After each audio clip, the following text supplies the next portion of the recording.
हम लोगों की अक्सर ये आदत होती है कि दूसरों की बात काटते हैं। ये कॉमन सी बात है। किसी किसी के अंदर अधीरता होती है और वो उसके पेशेंस नहीं होती कि दूसरा अपनी बात पूरी करे और फिर वो अपनी बात प्रस्तुत करे। ऐसा कई बार होता है, हमारे घर में भी होता है और अक्सर आपके घर में भी होता होगा और हर किसी के घर में होता है, क्योंकि ये बाल सुलभ हरकत है जो बड़े भी करते हैं। तो पेशेंस रखना ज़रूरी होता है, लेकिन आज आपको बता रही हूँ ऐसी गंभीर बात जो इससे जुड़ी हुई है और आपको चौंका देगी। आज मैं आपको बता रही हूँ ऐसा प्रभाव जो कर्म के हिसाब से विधाता हमको देता है। हम जिस तरह के कर्म इस जन्म में कर रहे हैं उसका परिणाम हमको अगले जन्म में भुगतना पड़ेगा, और पूर्व जन्म में हमने जो कर्म किए हैं वो इस जन्म में हमको सज़ा देते हैं, पनिशमेंट देते हैं या सबक सिखाते हैं। क्या है वो हरकतें, क्या हमको करना चाहिए, क्या नहीं करना चाहिए। क्या आपकी भी आदत है किसी की बात काटने की, तो सावधान हो जाइए। आपके इस कर्म का क्या दंड आपको मिल सकता है, या और भी ऐसी बातें बता रही हूँ जिनके हिसाब से जातक को अगला या पिछला जन्म मिलता है और वो उसके ही कर्म का परिणाम होता है। Hi everyone, my name is doctor Uma Shri. मेरे चैनल में हमेशा आपका स्वागत होता है। आज भी कुछ खास लेकर आई हूँ आपके लिए जो आपको चौंका देगा और आपको सोचने पे विवश कर देगा कि यह कर्म आपने गलत तो नहीं किए, या आपको इस कर्म को कैसे संशोधित करना है इसको भी आप जान पाएंगे। आइए आज का वीडियो शुरू करते हैं जो आपके लिए जानना बेहद ज़रूरी है। लेकिन इससे पहले छोटी सी रिक्वेस्ट है, मेरे चैनल डॉक्टर उमा श्री को सब्सक्राइब करिए। यहाँ बात होती है एस्ट्रोलॉजी की, वास्तु की, न्यूमरोलॉजी की और अनेक ऐसी विधाओं की जो ज्योतिष तंत्र मंत्र यंत्र से जुड़ी है। आप रेकी हीलिंग में मुझसे करवा सकते हैं। रेकी हीलिंग से आपको बहुत ज़्यादा लाभ होगा। जो लोग नकारात्मक एनर्जी के शिकार हैं वो अपना ऑरा भी क्लीन करा सकते हैं। हम सब प्रक्रिया जो ज्योतिष से जुड़ी हुई होती हैं करते हैं प्रोफेशनली। आप हमसे सलाह ले सकते हैं। इसके बारे में जानना चाहते हैं तो वीडियो के अंत में जानिएगा। वीडियो के अंत में पूरा आपको डिटेल बताऊंगी। तो आइए आज का वीडियो शुरू करते हैं और कर्म गति को जानते हैं कि कौन सा कर्म करने से क्या पनिशमेंट इंसानों को मिलता है।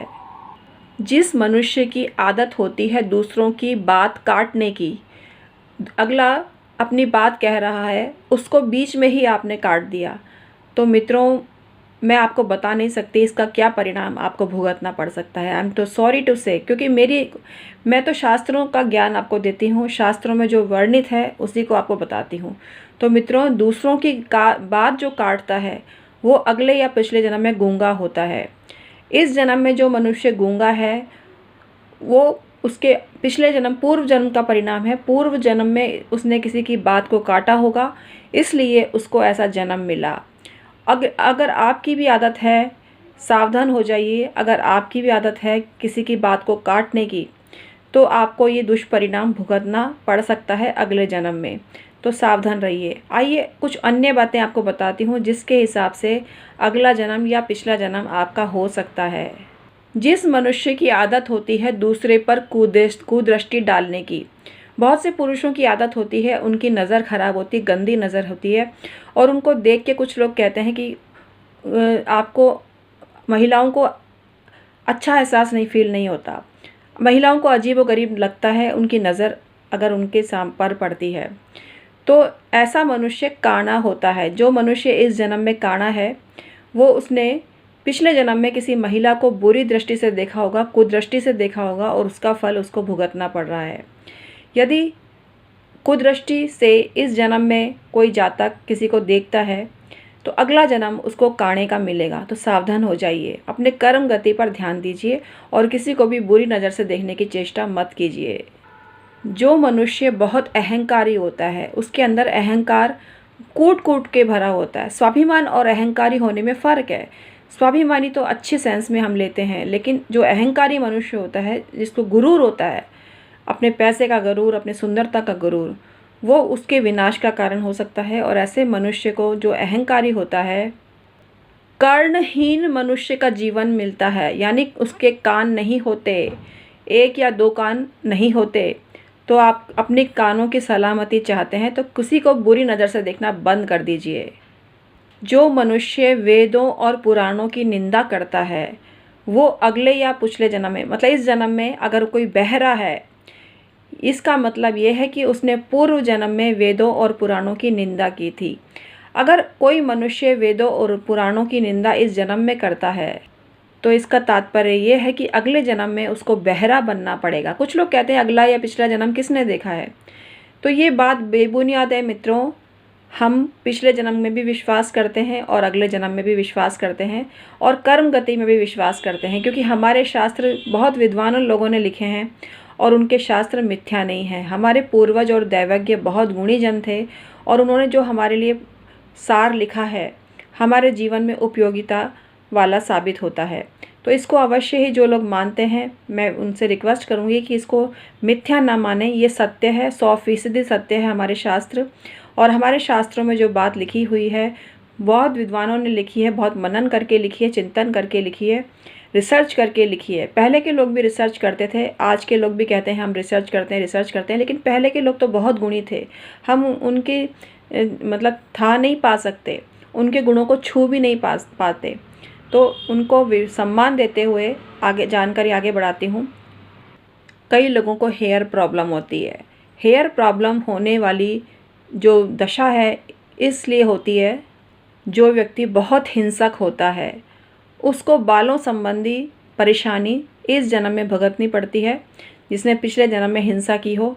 और जो इस जन्म में हिंसक है उसको अगला जन्म केश रहित मिलेगा। जो बहुत कड़वी बातें लोगों को बोलता है वो अगले जन्म में दंतहीन पैदा होता है या उसको दांतों से संबंधित बहुत भयंकर प्रॉब्लम होती है।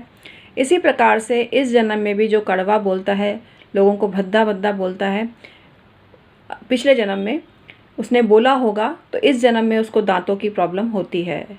जो झूठा आदमी अपने झूठे वचनों के द्वारा पुरोहित का काम करता है वो 7 जन्मों तक नेवला होता है, 1 जन्म कौड़ी का होता है और 3 जन्म गिरगिट के मिलते हैं। 1 जन्म में बर्र होता है और 1 जन्म में चींटी का जन्म उसको मिलता है। गुरु पत्नी की कामना करने वाला या गुरु की संपत्ति या धन हड़पने वाला जातक इस जन्म में कुत्ता होता है। या अगर इस जन्म में वो ये कामना करता है गुरु पत्नी की या धन की कामना करता है, गुरु के धन की कामना करता है, उसको अगला जन्म कुत्ते का मिलता है। तो आज हमने आपको बताया कि कर्म गति कितनी अटल है और कर्मों के हिसाब से हमारे लिए शास्त्रों में विधान बताया गया है। आप उसको मानते हैं तो बहुत अच्छी बात है, क्योंकि हमारे जो शास्त्र हैं निष्क्रिय नहीं हैं, निम्न कोटि के नहीं हैं, उनकी बहुत महत्ता है और उनको हम प्रणाम करते हैं जो हमारे गुरुजनों द्वारा लिखे गए हैं, दैवज्ञ द्वारा लिखे गए हैं, पूर्वजों द्वारा लिखे गए हैं। ये ज्ञान मिथ्या नहीं है बल्कि शास्त्र सम्मत है और शास्त्रों में इसकी मीमांसा की गई है, व्याख्या की गई है। तो मैं हूँ एस्ट्रोलॉजर डॉक्टर उमाश्री, ऐसे ही ज्ञान की बातें आपके साथ शेयर करती हूँ। आपको आज की मेरी जानकारी पसंद आई हो तो चैनल को सब्सक्राइब करिए और बेल बटन दबाइए और ऑल पर क्लिक करिए इसी तरह की बेहतरीन जानकारी पाने के लिए जो मैं डेली आपको प्रदान करती हूँ। मेरे ज्योतिषीय ज्ञान का आप लाभ लेना चाहते हैं, परामर्श लेना चाहते हैं तो परामर्श शुल्क 1100 रुपये आपको अदा करना होगा। इसके लिए डिस्क्रिप्शन में ईमेल आईडी दी हुई होती है, उसके थ्रू आप हमसे संपर्क कर सकते हैं। ये ऑफ़र नवरात्रे ऑफ़र के नाम से आपको दिया जा रहा है, इसका लाभ उठाइए, मुझसे संपर्क करिए, क्योंकि 25 साल का जो अनुभव है उसके आगे 1100 रुपये कुछ भी नहीं है। बहुत ही न्यूनतम राशि आपकी सुविधा के लिए मैंने रखी है, क्योंकि मैं आपका भला चाहती हूँ, आपके अच्छे की कामना करती हूँ हमेशा। तो आज का वीडियो इतना ही था। कमेंट सेक्शन में जय माता रानी अवश्य बोलना और अपने कर्मों की गति के समझना, क्योंकि कर्म गति कितनी महत्वपूर्ण होती है और अच्छे कर्म कितने ज़रूरी होते हैं।